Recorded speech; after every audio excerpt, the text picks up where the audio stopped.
Jananayagan audio லான்ச்சுக்கு ஏகப்பட்ட rules and regulation விட்ருக்காங்க. அது மட்டும் இல்லாமல் டிவிகேவுடைய கட்சி மீட்டிங் தான் இவ்வளோ ரூல்ஸ் வைக்கிறீங்கன்னு பார்த்தா, ஆடியோ லான்ச்சுக்கு என்ன இவ்வளோ ரூல்ஸ் வைக்கிறீங்க அப்படிங்கிற மாதிரி தான் எல்லாரோட மைண்ட் செட்டுமே இருக்குது. ஏன்னா இப்போ கரூர் நடந்த சம்பவத்தை தாண்டி தமிழ்நாடு மட்டும் இல்லாமல் மலேசியாலையும் ஏகப்பட்ட ரூல்ஸ் அண்ட் ரெகுலேஷன் போட்டிருக்காங்க. அதாவது அந்த ஸ்டேடியத்தில் 90,000 பேர், அதாவது 1,00,000 பேர் வரைக்கும் அந்த கிரவுண்டில் ஆல்ரெடி இருக்கலாங்கிற மாதிரி முன்னாடி எல்லா தகவலும் எல்லாருக்குமே தெரியும்.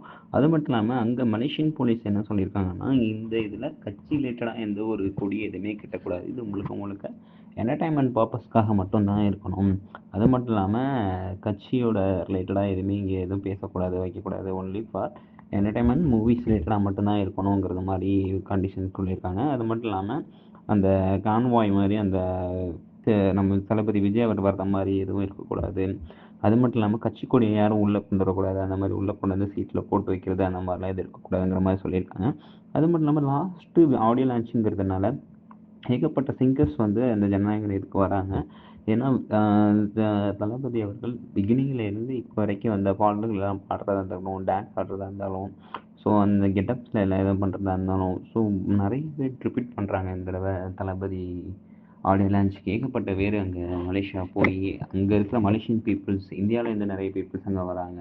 அதனால ரொம்ப ஸ்ட்ரிக்டாக இருக்காங்க. அதுவும் நம்ம ஊர் போலீஸ் மாதிரி கிடையாது, அங்கே ரொம்ப ரொம்ப ஸ்ட்ரிக்ட்டு மலாய் போலீஸ்.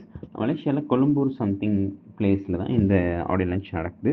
ஸோ அடுத்தடுத்த அந்த ஆடியோ லான்ச்சில் என்னென்ன தளபதி பேசுகிறாரு, என்ன ஏதுங்கிறது எல்லாத்தையும் நம்ம அடுத்தடுத்து கண்டினியூஸாக வெயிட் பண்ணி பார்க்கலாம்.